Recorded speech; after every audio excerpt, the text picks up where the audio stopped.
I still remember the exact second the air left the room. We were standing in her new penthouse apartment, a place with a floor-to-ceiling view of the city skyline. I had spent my entire weekend hauling her heavy designer furniture up those service elevators and draining my modest savings to help her cover the security deposit. I thought we were celebrating her new senior associate role at the city's top marketing firm. Instead, Sarah looked at me with a cold, rehearsed kind of pity. "You've been great, Mark, really, but let's be honest, you're just a stepping stone." The words hit me like a physical blow to the stomach. She went on to list my shortcomings like she was reading a grocery list: my entry-level tech support job, my lack of a master's degree, and my lack of vision. She handed me back the spare key I'd carried for 2 years and pointed toward the door. I walked out numb, her voice echoing louder than the heavy thud of the door closing behind me. That night, I sat in my beat-up sedan in the parking lot, sobbing until my ribs ached. But somewhere between the tears and the sunrise, something inside me snapped. The next morning, the sadness was gone, replaced by a cold, vibrating anger. I looked around my cramped living space and realized I was surrounded by anchors holding me back. I spent the entire Saturday listing everything I owned on Facebook Marketplace: my expensive gaming rig, my vintage sneaker collection, and even the silver watch Sarah had given me for our second anniversary. I sold it all. People came by all day, handing me crumpled 20s and 50s. It wasn't a fortune, but every transaction felt like I was cutting away dead weight that Sarah said would sink me. I moved into a tiny, soul-crushing studio apartment in a rougher part of town to save every penny. I took a second job delivering Thai food until 2 a.m. every single night. In the quiet moments between deliveries, I didn't listen to music. I listened to free digital marketing boot camps and coding tutorials on my phone. Every time my eyes started to blur from exhaustion, I replayed her voice calling me a temporary support. That phrase became my caffeine. It became my obsession. 3 months into my new grueling routine, the exhaustion finally started to pay off. I had spent every waking hour practicing data analytics and social media algorithms. I landed my first freelance gig for a local hardware store that was struggling to stay afloat. I worked for peanuts, but I tripled their foot traffic in 30 days. The owner was so impressed, he referred me to a mid-sized tech startup called Nexus Media. They needed a social strategist who understood growth hacking. I showed up to the interview wearing a blazer I'd borrowed from a neighbor and talked circles around their questions. I didn't have the MBA Sarah said I needed, but I had real-world data from the trenches. When the HR manager called me 2 hours to offer me the job, I didn't jump for joy. I just stared at the wall. My first paycheck was more than I used to make in 2 months at tech support. I didn't spend it on a celebration. I took a photo of it, printed it out, and framed it right next to my bed. It was my first piece of revenge money. At Nexus Media, I became a ghost. I was the first person in the building and the last one to turn off the lights. I threw myself into the data, running A/B tests on ad copy until I found the golden ratio for conversion. While other employees were taking long lunches, I was building automated funnels that doubled our lead generation in just 1 quarter. The CEO, a sharp man named Elias, started noticing the quiet guy in the corner who was outperforming the entire senior team. One Tuesday, he pulled me into a closed-door strategy meeting with the board. I was terrified, but I didn't show it. I spoke about market shifts and consumer psychology with a confidence I didn't know I possessed. After the meeting, Elias clapped me on the shoulder. "Mark, you have instincts that most Ivy League grads spend decades trying to fake," he said. I felt a surge of pride that nearly brought me to tears. I realized then that I wasn't just building a career. I was building the ladder Sarah claimed I'd never find. The corporate world is smaller than people think. 6 months after Sarah dumped me, the rumors started swirling through the office hallways. A massive merger was happening. Nexus Media was being acquired by Global Vanguard, one of the largest digital agencies in the country. My heart skipped a beat when I saw the internal memo. Global Vanguard was the exact firm where Sarah worked. I sat at my desk and let out a long, shaky laugh. The irony was almost poetic. While she was likely busy trying to impress her high-level peers, I had been working in the shadows of the company that was about to take hers over. I didn't reach out to her. I didn't check her Instagram. I just went back to my spreadsheets and focused on my deliverables. My boss, Elias, called me into his office that afternoon. The new owners want a fresh face to lead the entire social strategy department post-merger, he told me. They want someone who isn't tainted by the old Vanguard politics. Do you want the seat? I said yes before he could even finish the sentence. The merger moved at lightning speed. For 3 weeks, I was locked in integration meetings, learning the names of the Vanguard executives and studying their messy organizational charts. I saw Sarah's name on a list of mid-level strategists. She was good at her job, but she was stuck in the middle of the pack. Then came the day of the official announcement. The company sent out a mass email to 4,000 employees. Mark Stevens, head of social strategy. My new salary was triple what I had been making just 6 months ago, and my bonus package alone could have paid for Sarah's apartment twice over. I went to a high-end tailor and bought a charcoal suit that fit me like armor. I practiced my presentation until I could recite it in my sleep. The first all-hands meeting for the combined company was scheduled for Monday morning in the grand ballroom of a downtown hotel. I knew she would be there. I knew she'd be watching. Monday morning arrived with a crisp, biting wind. I walked into the ballroom feeling a strange sense of calm. The room was packed with hundreds of people in expensive suits, all whispering about the new blood from the startup side. I took my seat at the front of the room, reserved for the executive leadership team. When Elias introduced me, I stood up and walked to the podium. I scanned the sea of faces, and then I saw her. Sarah was sitting in the 12th row, tucked between two guys who looked exactly like the high-level partners she always wanted to date. Her eyes went wide and her jaw literally dropped. She looked like she'd just seen a ghost standing under the stage lights. I didn't falter. I didn't smirk. I just looked directly past her and began my presentation on the future of the agency. For 20 minutes, I held that room in the palm of my hand. When I finished, the applause was deafening. I still didn't look at her. Not yet. The meeting broke up into smaller networking groups. I was heading back toward the executive elevators when I heard a familiar, shaky voice call my name. Mark? Is that really you? I turned around slowly. Sarah was standing there, her face a mixture of shock and visible embarrassment. Can we talk? She asked, her voice smaller than I'd ever heard it. I checked my watch, then nodded and gestured for her to follow me into my new corner office. I closed the heavy glass door, shine out the noise of the hallway. She started to babble immediately. Mark, I had no idea. How did you? I saw the announcement, but I thought it was a different Mark Stevens. I let the silence stretch out, watching her fidget with her expensive handbag. Finally, I spoke. You called me a stepping stone, Sarah. You said I wasn't on your level. Her face flushed a deep, burning red. Looks like I stepped up, I added calmly. She tried to stammer out an apology, mentioning pressure and ambition, but I just raised a hand to stop her.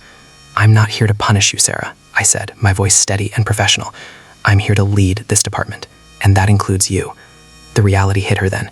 I wasn't just an ex-boyfriend she'd outgrown. I was now her direct superior. Due to the restructuring, her entire team now reported to me.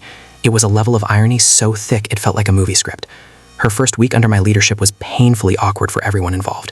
She avoided eye contact in the hallways and barely spoke during our morning scrums. I made a conscious decision to be the bigger person. I treated her exactly like every other employee. No special favors, but no hostility either. I critiqued her work with the same sharp, data-driven eye I used for everyone else. I watched her struggle to reconcile the loser she dumped with the man who was now signing her performance reviews. A small part of me hated that I still cared if she did well, but I crushed that feeling. This was business. By the second month, the X-Factor tension began to settle into a dull, professional hum. Sarah pitched a new campaign idea for a major beverage client during a high-stakes board meeting. It was a solid concept, but it was built on old-school intuition rather than the hard data I demanded. I didn't tear her down in front of the group, but I didn't let it slide either.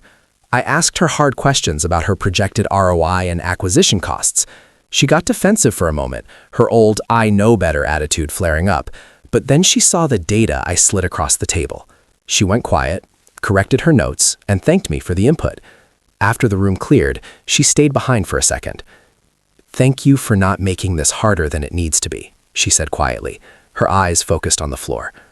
I shrugged and gathered my laptop. I'm not that person anymore, Sarah. As I walked out, I felt the last lingering knot of resentment in my chest finally loosen. The end of the quarter meant performance review season, the most dreaded time of the year. I had to sit down with every member of my team, including Sarah, to discuss their future at the company. I spent hours poring over her metrics. She was a hard worker, and she had a genuine gift for creative copy. but she lacked the strategic depth needed for the next level.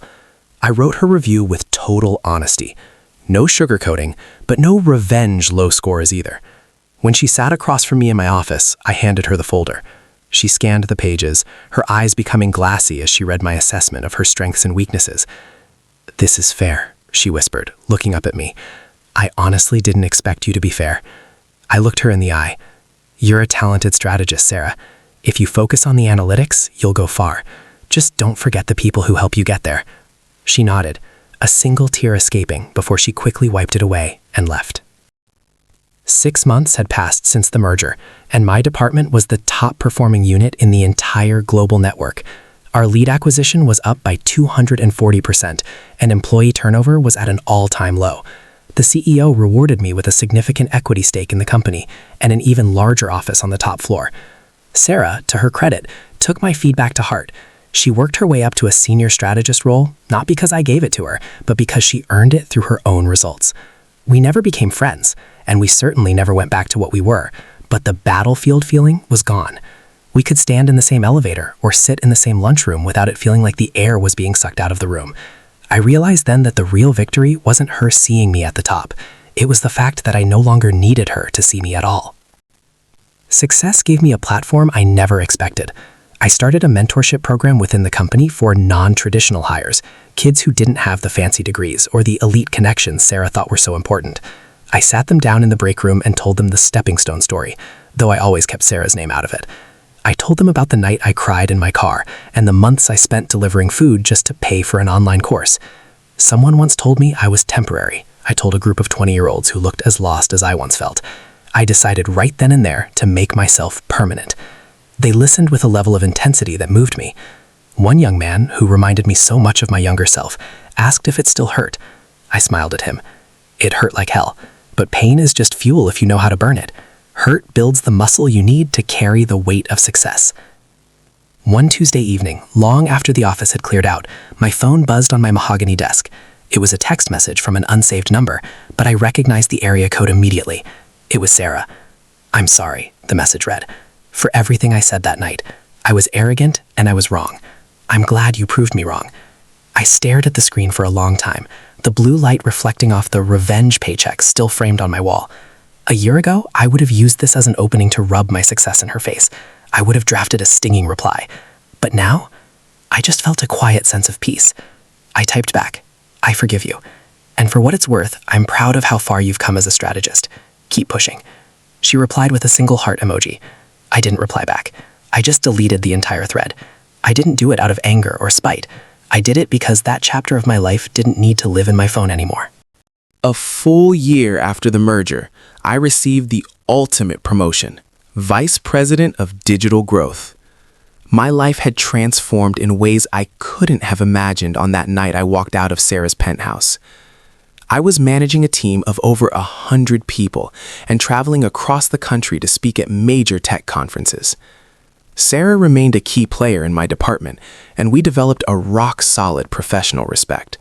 There was no more baggage, no more hidden glances. I even started dating someone new, a woman who was kind, funny, and loved me for who I was, not for what my title said on a business card. She didn't look for ladders to climb. She looked for partners to grow with. For the first time in my adult life, I felt full. I wasn't running away from my past anymore. I was finally walking toward a future I had built with my own 2 hands. One afternoon, after a particularly grueling 3-hour strategy session, Sarah asked if I had a minute to grab a coffee. We sat at a small outdoor table in the courtyard of the office building. It was the first time we'd spoken about anything other than KPIs in months. "I used to think that success meant leaving people behind," she said, looking out at the city. "I thought if I stayed with someone who wasn't moving up, I'd get stuck. But watching you proved me wrong. You rose because you brought people with you." I took a sip of my coffee and looked at the sun reflecting off the glass towers. Success isn't a zero-sum game, Sarah. You don't have to step on people to get to the top. In fact, if you lift others up, they'll eventually carry you higher than you could ever climb alone. She gave me a real smile, not a polite corporate one, but a genuine human one. It felt like the final period at the end of a very long, painful sentence. I still have that first framed paycheck. It's moved with me to 3 different offices now. I keep it there not as a middle finger to Sarah, but as a reminder to myself. It serves as proof that rock bottom isn't a grave, it's a launch pad. I look at it whenever a project fails or a client gets difficult. I remember the guy who felt like a stepping stone and realized that Sarah was actually right about one thing. I was a stepping stone. I just wasn't a stepping stone for her career. I was a stepping stone for my own. Every insult she hurled at me, every doubt she planted, and every tear I shed in that beat-up car was just another block of granite I used to build the foundation of the man I am today. If she hadn't broken my heart, I might still be sitting at that tech support desk, wondering why my life felt so small.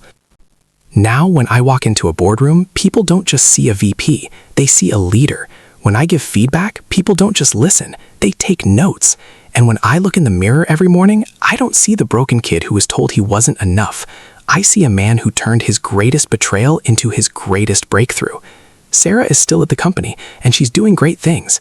She's talented, she's driven, and she's finally learning that character matters more than connections. And that's okay with me, because the best revenge isn't making someone else feel small. It's growing so big that their words can't even reach you anymore. I am no longer anyone's temporary support or stepping stone. I am the architect of my own life, and the view from the top is better than I ever dreamed.